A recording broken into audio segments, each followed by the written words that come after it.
વિસાવદરની ચૂંટણી જીત્યા પછી ક્યાંક ને ક્યાંક ભાજપના નેતાઓના પેટમાં તો તેલ રેડાય બરાબર છે, કોંગ્રેસના નેતાઓને આજકાલ ખંજવાળાવવા માંડી છે. એમને પણ મજા નથી આવતી. અમારી ક્યાંય સભા હોય તો સવાલ પૂછવા વાળો હોય જાય, ભાઈ આમ કેમ ન થયું, તેમ કેમ ન થયું.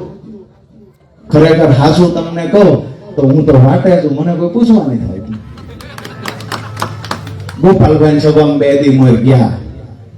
હવે એ વિસ્તારના પ્રશ્ન ગોપાલભાઈ મૂક્યા તો કે એક કેમિકલ વાળું પાણી આવતું ઈ કેમ ન બોલ્યા. એટલે હવે બધું બોલશે પણ અત્યાર સુધી ભાજપનું રાજ હતું. એકવાર હરમત તો કરી હોત ને પૂછવા જવાની. ત્યાં પૂછવા નથી જતા, ઓલા પોલીસ વાળા દંડ આવે છે. ત્યાં પૂછવા જાય તો દંડ આવે છે. પૂછવાની હરમત કે હિંમત તો છે ને, એટલે પૂછવા ક્યાં આવે આમ આદમી પાર્ટીના નેતાને ત્યાં. અને અમે જાહેર મંચ પરથી આવકારીએ છીએ, હું પોતે આવકારું છું. જેને પણ પ્રશ્ન પૂછવા હોય અમારી સભામાં આવીને પ્રશ્ન પૂછે. અમે કોઈને આનાકાની નહીં કરીએ, પણ તમે કોકની આવી જાઓ. બોલો, નામ બોલો તમારું. વાહ, ઇકબાલ ખાન પઠાણ. વાહ ભાઈ વાહ. સોસાયટી બનાવનાર મારા દાદા. હા. શ્રમજીવી સોસાયટી. હા. એ કોઈની પાસે દસ્તાવેજ નહીં હોય. હા. બધા પાસે સનદ છે. આટલા વર્ષથી લોકલ ફાસ્ટ ટ્રેન બંધ છે. આ ગામના માણસો બધા રહ્યા, સોસાયટીના માણસો બેરા મૂંગા, કોઈ સાથે આવવા તૈયાર નહીં. 50નું ટોળું જઈને રેલવે ટ્રેક ઉપર સુઈ જાય કે ભાઈ અમારે લોકલ ફાસ્ટ ટ્રેન ચાલુ કરાવી છે, તો ન થાય? થાય કે નહીં? બિલકુલ, મુદ્દો સાચો છે. સાચો મુદ્દો. બિલકુલ સાચો. આજ મારી પાછળની શેરીમાં વોર્ડ સભ્યને મેં ફોન કર્યો, 15 દિવસથી ગટર સાફ નથી કરવા આવ્યો, મોકલો. હજી નથી મોકલો. 15 દિવસથી ગટર સાફ કરવા નથી આવ્યો. બરાબર. જેમ તમે કીધું ગોપાલ ઇટાલિયા, એમનું કામ જોરદાર વિસાવદરમાં. બિલકુલ બરાબર છે. મારો પ્રશ્ન એ છે, આ લોકલ ફાસ્ટ ટ્રેન આ 3 નંબર વોર્ડમાં ગટર સાફ કરવા નથી આવતા. 15 દિવસથી નથી આવ્યો. આ જયંબે સોસાયટી, આ ભૂગળ અહીંયા સરકારી છે. જયંબે પ્લોટમાં આ ઓલા ભાઈ બેઠા ને અહીંયા જ છે. આ ગરબી ચોક કહેવાય, જયંબે માનો ગરબી ચોક. આ શ્રમજીવી સોસાયટી બનાવનાર મારા દાદા ફરીદ ખાન, યુસુફ ખાન અને અબ્દુલ ખાન. શ્રમજીવી સોસાયટી પહેલા જયંબે સોસાયટી નહોતી, શ્રમજીવી સોસાયટી હતી. પછી બની પ્રેમજીવી સોસાયટી અને પછી બની જયંબે સોસાયટી. પહેલા અમે બધા રહેતા હતા ત્યાં 7 નંબરમાં રેલવે સ્ટેશનની સામે. ત્યારે અહીંયા કાંઈ નહોતું એટલે કાંઈ. આ બાજુ પણ કાંઈ નહોતું. એ બાજુ બધું પથ્થર વિસ્તાર ને એવું બધું હતું. ત્યાં મામા ભાણેજબીની દરગાહ હતી ને, ત્યાં મારા દાદા સેવા કરતા હતા. રાતે અહીંયા પાટા ટપીને કોઈ આવવા તૈયાર નહોતું. લોકલ પ્રશ્ન એક તો બીજો કે એક મોટું દવાખાનું નથી. દવાખાનું બનાવવા માટે સરકારે ગ્રાન્ટ આપી છે. સામે મંદિરે, મેરડીમાના મંદિરે ખરાબ બોર્યો ને રૂપાવતી ચોકડી. આ તો અહીંયા દવાખાનું નથી. અત્યારે માણસોને દવાખાને જવું હોય તો રાજકોટ કા સુરેન્દ્રનગર જવું પડે, પ્રાઇવેટ વાહન કરી અને બંધ થઈ જાય બધું. પ્રશ્ન હે એકતા નથી સોસાયટીમાં, બીજું કાંઈ નહીં. એકતા હોય મારી હારે આવો તમે 10 જણા. વાહ, ખૂબ એક મિનિટ બેહો. ખૂબ સરસ મજાની વાત કરી કે એકતા નથી. અમે જે કહીએ સભ્યોમાં નથી, એમાં બળી હોત તો કંઈક કામ થાય. એમને કીધું કે લોકો બેરા મૂંગા થઈ ગયા છે. સરકારમાં બેઠેલા નેતાએ બેરા મૂંગા આંધળા હોત થઈ ગયા છે.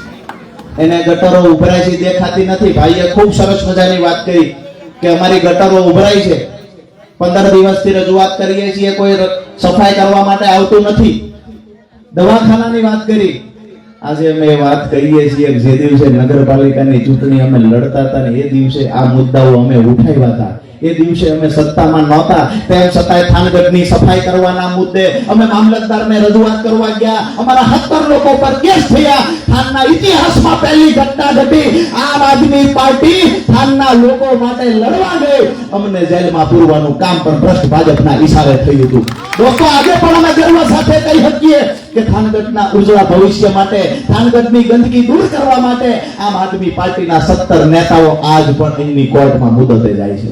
દર મહિને આજ પણ અમે મુદતમાં જઈએ છીએ. અમારો મુદ્દો એ હતો કે થાનગઢમાં સારું દવાખાનું બનવું જોઈએ, થાનગઢમાં સારામાં સારી આરોગ્યની વ્યવસ્થા હોવી જોઈએ, પૂરતા સંસાધન હોવા જોઈએ, સારી નિહાળ હોવી જોઈએ, સારી હાઈસ્કૂલ હોવી જોઈએ, ગટરો સાફ થવી જોઈએ, રેગ્યુલર ભૂગર્ભ ગટરમાં ભ્રષ્ટાચાર થયો છે એમાં ક્યાંક ને ક્યાંક ફરીવાર તપાસ થવી જોઈએ અને લોકોના ઘરમાં શુદ્ધ પીવાનું પાણી આવવું જોઈએ. આ રજૂઆત અમારી હતી. અમારી રજૂઆત ન ગમી ભાજપ વાળાને. અમે ત્યાં રજૂઆત કરવા, બહેનો ઘણા બધા સાથે હતા. બહેનોએ ગંદકીની ડોલ લીધી, ભાઈ આ ગંદકી ત્યાં સાફ કરવા આવતા નથી. અને અહીંયાથી એ વખતે મામલતદાર ચાર્જમાં હતા, વહીવટ મામલતદારની પાસે હતો, નગરપાલિકાની ટર્મ પૂરી થઈ ગઈ હતી. અમે રજૂઆત કરવા ગયા, 3 વખત કીધું કે અમારા વિસ્તારમાં આવો, ચેક કરો, ગટરના પાણી ઉભરાઈને લોકોના ઘરમાં આવે છે, ગંદકી એટલી બધી થઈ છે કે લોકો બીમાર પડે છે. આ બધું કહ્યું, પણ ત્યાં સ્થળ પર કોઈ તપાસ કરવા ન આવ્યું. એટલે અમે બહેનોને સાથે રાખી ગંદકીની ડોલો લઈ અને મામલતદાર સાહેબને બતાવવા ગયા, આવી હાલત અમારા વિસ્તારની છે. થોડા ધક્કાધક્કી થઈ ડોલું ઢોળાઈ ગઈ.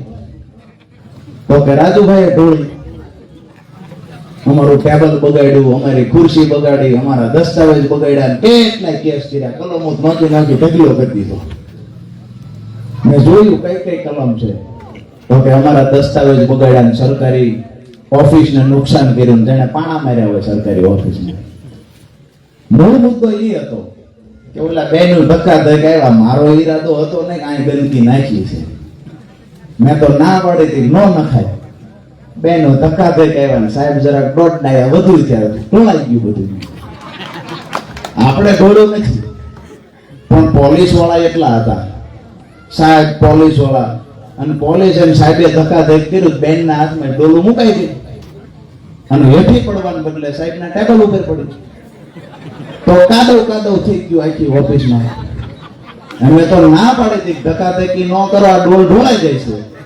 હવે બહેનો જ બિચારા એમને કેટલી શક્તિ હોય, તો ડોલ ઢોળાઈ ગઈ. એમાં ધક્કાધક્કી એક ડોલ ઉપર ઉડી, એ ઉપર ઉડી સાહેબની ખુરશી મૂંઝી ગઈ. આમાં સમજો અમારો કઈ વાંક હોય, અમારો કોઈ વાંક નહીં. તો એ કે આ બધાએ આવીને નુકસાન કર્યું, કેસ કરો.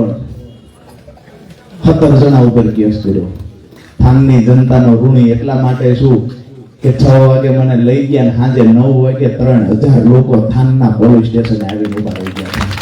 દોસ્તો, તમારો પ્રેમ જ્યાં સુધી મળશે ત્યાં સુધી રાજુ કરપડાની લડાઈ ચાલુ રહેશે. હું કાયમ માટે કહેતો આવ્યો છું, મેં આવડી મોટી બાત ભરી લીધી છે. ભાજપમાં તાકાત હોય આ લડાઈને રોકવાના પ્રયત્ન કરી જોવે. જ્યાં સુધી ખોડિયામાં જીવ છે ત્યાં સુધી આ લડાઈ અમે ચાલુ રાખીશું. તમારા બધા પાસે અપેક્ષા એ રાખવા આવ્યો છું કે લડાઈમાં કાયમી ધોરણે હું આગળ ચાલ્યો જાઉં છું. ગમે એ ડગલા ભરવા ના થાય, કાંટામાં ભરવા ના થાય તો પણ ભલે જૂઠા કેસ થશે તો પણ સહન કરી લઈશું. બસ ટેકો તમારા બધાનો જોઈએ છે, મારી બહેનોના આશીર્વાદ જોઈએ છે, મારા ભાઈઓના આશીર્વાદ એ જોઈએ છે કે મારા ખંભે હાથ મૂકીને કે રાજુ કરપડા એકલો નથી, અમે એની ભેળા ઊભા છીએ. ડંકાની ચોટ પર કહું છું, આવનાર 5 વર્ષમાં થાનગઢની શકલ બદલી દેવાની તૈયારી રાજુ કરપડાની છે.